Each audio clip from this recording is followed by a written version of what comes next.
Hey folks, and welcome to Warthunder. I'm your host, Pew Choo Choo, and as you might imagine, we're checking out the Bf109 series of planes, namely the Bf109 F4 variant here.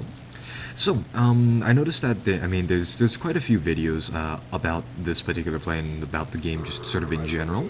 But the problem is that the development team for this particular game balances it out very, very frequently. So, often, after a few months, those videos just sort of become obsolete. So anyhow, I've decided to just make a quick video demonstrating how I really like to play this plane as, seeing as how a lot of videos just sort of talk about it, though it doesn't necessarily show it particularly well, in my opinion. Anyhow, we're playing a domination game mode, which involves capturing these little airports here and there. But the main thing about this map is that these domination game modes give great opportunity to showcase the fighter gameplay inside the game. Now, the thing about the F4 variant of the Bf109s and the F series in general is that as soon as you get into the F series of planes, you'll start to get some of the heavier guns on the Bf109s. The starting ones, like the E class of them, they do have cannons on them. The first one you get actually starts off with this tiny little machine gun, and the machine guns for the Germans, they just do barely any damage. The thing about the F series is that if you notice on the side there, I have 400 rounds of cannon ammunition per reload, meaning that I can just sort of buzz down enemies pretty much permanently with 3 of these autocannons, making it really rather deadly.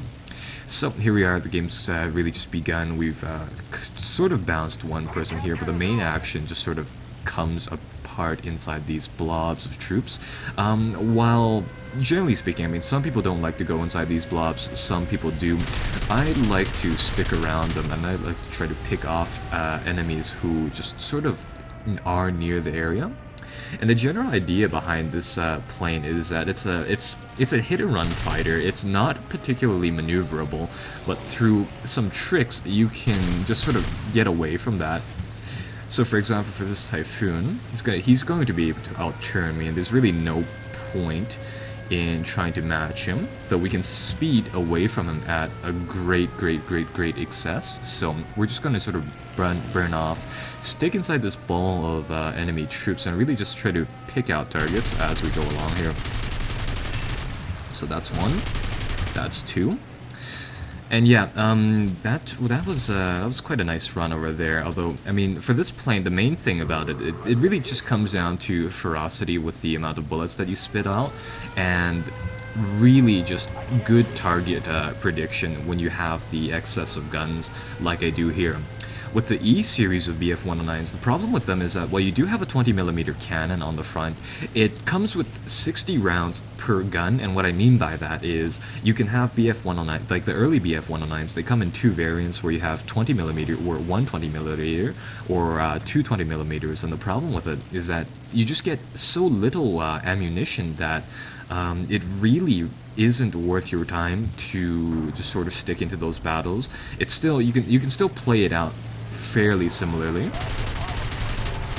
but a big problem is that you just don't have enough ammunition. So this guy, he's going to be able to outturn us. What we can do here is that we can burn up, get that little pointer arrow down, and we should be right on top of them, just like that. It's, to my knowledge, it's called a high yo-yo, where what I like to do is I like to press C on one of these enemies, see where he goes. If he can outturn us, then if I have more energy, oh, that was bad. If I have more energy, I just simply turn up, and then I go down to really take him out. I'm going to show you guys the Bf109 E3 now, I suppose. And this is the variant that has the 2. This is one of the earlier variants. It's more of an introductory line one, but it has 2 of these guns on it, and my point is that it has abysmally short ammunition on it, though. So for this one, I'm gonna guess that you can't necessarily stick inside the ball of enemies for very long. You want to be able to just sort of go on the side of it, pick off 1 or 2 guys like we've done so far, and really just try to do that, try to keep the guns reloading at all times.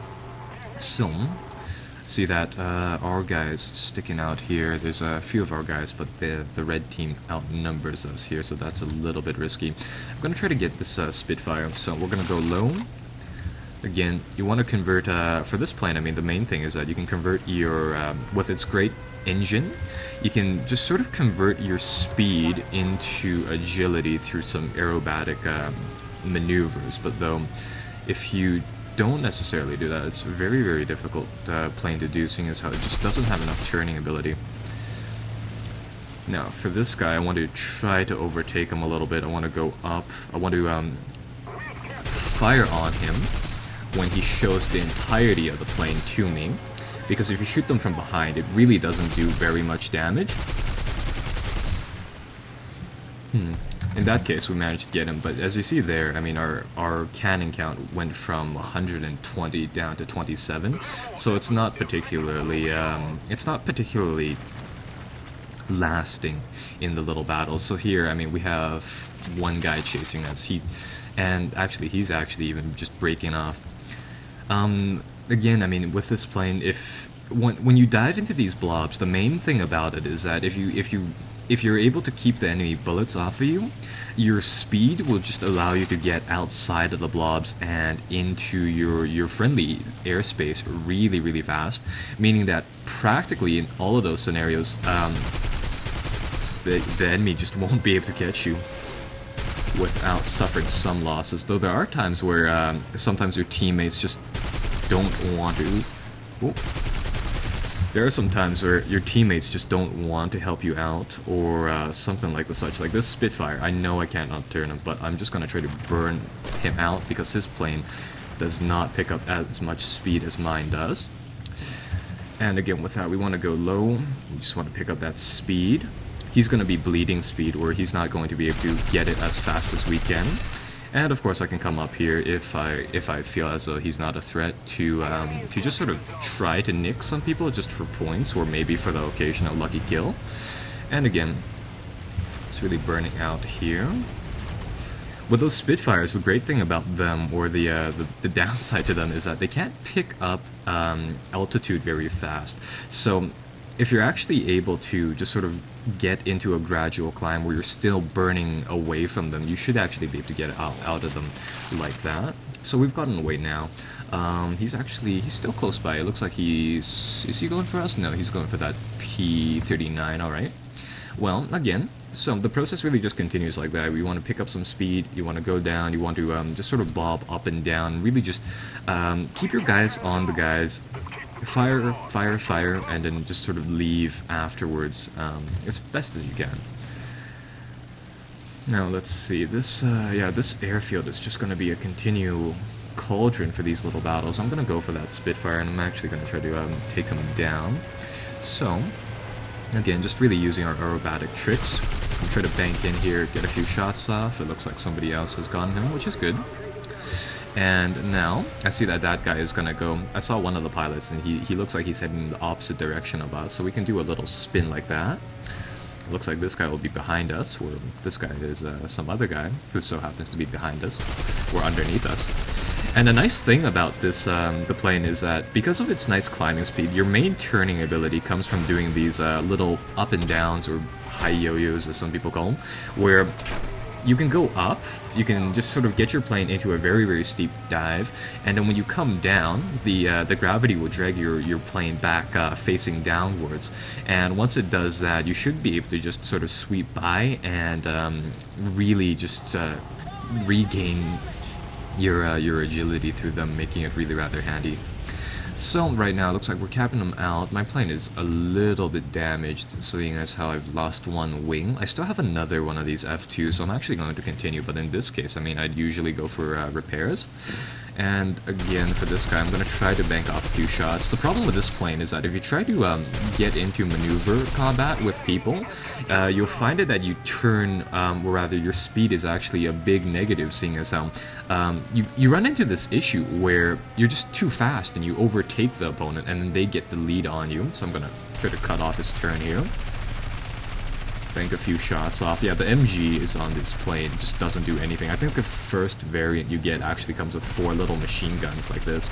So as you can see here right now, we're a little too fast and we're going to go behind him, or we're going to go in front of him. So what I do is that I pull up and I really just try to get that little pointer arrow. For example, if I click on Swordfish, you'll see that if your target goes off of the screen, it'll have that little red arrow on it, and what you really want to do is just position that below you on the at the very bottom middle portion of your screen, and then just sort of you know, pull back down, and then you should be in a very good position to try to snipe them off. Now let's see, what are they doing?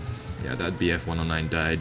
Alright, well in that case I'm gonna actually try to go for a quick landing here, so press F for flaps, which will help you out. This landing is it's not gonna be optimal. There we go. Yeah, you can actually get points, research points namely, for these landings. Your plane can be repaired and be brought back into action, which is really rather nice, but for this battle I probably would just eject from it. Looks like that is one match done, so I mean that's fairly interesting. That'll be actually, I believe, the first win for me today. Or maybe not, maybe it won't. Will it? No, I guess not. So that is one victory. You'll see here that I didn't have that E3 fully upgraded, so I will do that right now. And yeah, pretty much the game just goes on like that.